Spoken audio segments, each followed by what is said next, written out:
Gaspar နဲ့လူတွေကိုချုပ်လက်ရတာဝါသနာပါတဲ့သူ့ရဲ့တရေဦးလေးတုံမြောက် Stretch နဲ့ Stingy နဲ့ Faso တို့ဟာ baseball ကွင်းမှာလူတွေကိုလိုက်ချောက်ပြီးတဲ့နောက် Sunny Plain Resort မှာအပန်းဖြေဖို့ရောက်လာကြပါတယ်။ Gaspar ကတော့တခြားသူတွေကိုလိုက်ချောက်နေရတာထပ်ဆိုင်ရင်ဖော်ရွေတဲ့တရေလေးပဲဖြစ်ချင်နေကြတာပါ။မော်ဆီယာဆိုကီဒက်စမန်စပါမန်ဟာသူ့ရဲ့မော်ကြီးမုံပင်ကနေတဆင်လူငယ်ဆုံးမလေးဝင်ဒီတာတရက်တကောင်နဲ့မိဆွေဖွဲ့လိုက်မယ်ဆိုရင်သူ့တက်တောင်ပို့ပြီးအစွမ်းထက်လာမယ်ဆိုတာကိုသိသွားပါတယ်။ဒါကြောင့်ဝင်ဒီတို့နေတဲ့တောရွာလေးကနေသူ့ကိုဖမ်းခေါ်လာဖို့အတွက်ဒက်စမန်ကသူ့လက်ပါစီကိုဝင်းစစ်နဲ့ဂျူးစတူကိုဆေးလွှတ်လိုက်ပါတော့တယ်။ဝင်ဒီနဲ့သူ့အတော်၃ယောက်ဂတ်နဲ့ကယ်ဘီနဲ့ဆန်ဒီနိုဟာဒက်စမန်ရဲ့လက်ပါစီရီရန်ကနေလွတ်အောင်ပြင်းရင် Sunny Pride Resort ကိုပဲရောက်ရှိသွားကြပါတယ်။သူတို့ဟာမိမိတို့ရောက်နေတဲ့နေရာကိုတိုင်းပြည်ပြီးတီမဖြစ်စေဖို့အတွက်အစွမ်းထက်တဲ့မော်ပညာတွေကိုမသုံးဘဲပုံအောင်နေဖို့ကြုံစားကြပါတယ်။ Gaspar နဲ့ Wendy တို့ဟာ game ဆိုင်မှာမတော်တဆရှုံမိကြပြီးသူတို့နှစ်ယောက်လုံးဟာကိုမီတာစုအတိုင်းဝိုင်းကြမှာအပေခန့်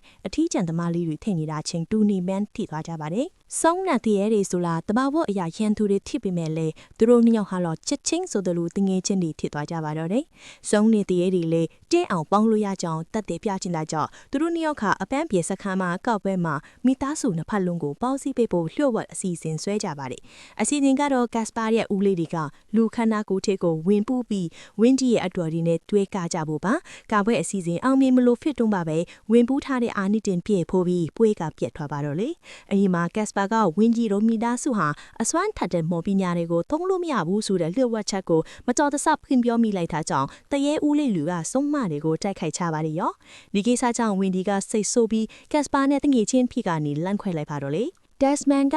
ဝင်ဒီရှိတာကိုချီအားခိုင်းမိသွားပြီးဝင်ဒီလည်းသူ့မိသားစုကိုအပီးတိုင်ပျက်စီးဖြစ်ဖို့အတွက် Mystic Abyss လို့ခေါ်ရဲ့ Nut Shine နဲ့6နှစ်ကြီးကိုဖွင့်လိုက်ပါတော့တယ်။တငယ်ချင်းဖြစ်လန့်ခွဲထားပြီးမဲ့လေ Gaspar ကဝင်ဒီကိုကူညီဖို့ပြန်ရောက်လာပြီးအချင်းချင်းမော့တိုက်တွဲဆင်နွှဲကြပါတော့တယ်။နောက်ဆုံးမှာတော့တရေဒီနဲ့ဆုံးဒီလက်တွဲပြီး Desmond ကိုအနိုင်ယူလိုက်နိုင်တယ်လို့ Wendy ကိုလည်း6နှစ်ကြီးတွေလာနေကဲ့တင်လိုက်နိုင်လိုက်ပါသည်။တရေတကောင်နဲ့မိတ်ဆွေဖွဲ့နိုင်ခဲ့တဲ့အတွက်မော်ကြီးမုံက Wendy ကိုအတော်ဆုံးမှလေးအထည်ကြီးညာလိုက်ပြီးအနာဂတ်ရဲ့ဘင်းရင်လောင်းဖလာပါတော့တယ်။ခင်မမှုစစ်စစ်ဆိုတာတရေနဲ့ဆုံးချကစီးလီကိုတောင်ကြော်လွှားနိုင်ချောင်းတင်ခန်းစာရတော့ကြပြီးအပန်းပြေစခန်းကနေပြန်ခါနီးမှာ Gaspar နဲ့ Wendy တို့ဝမ်းနဲ့ပါလက်နှုတ်ဆက်ခါဆန်လန်းပြီးဆုံးသွားပါဟေ။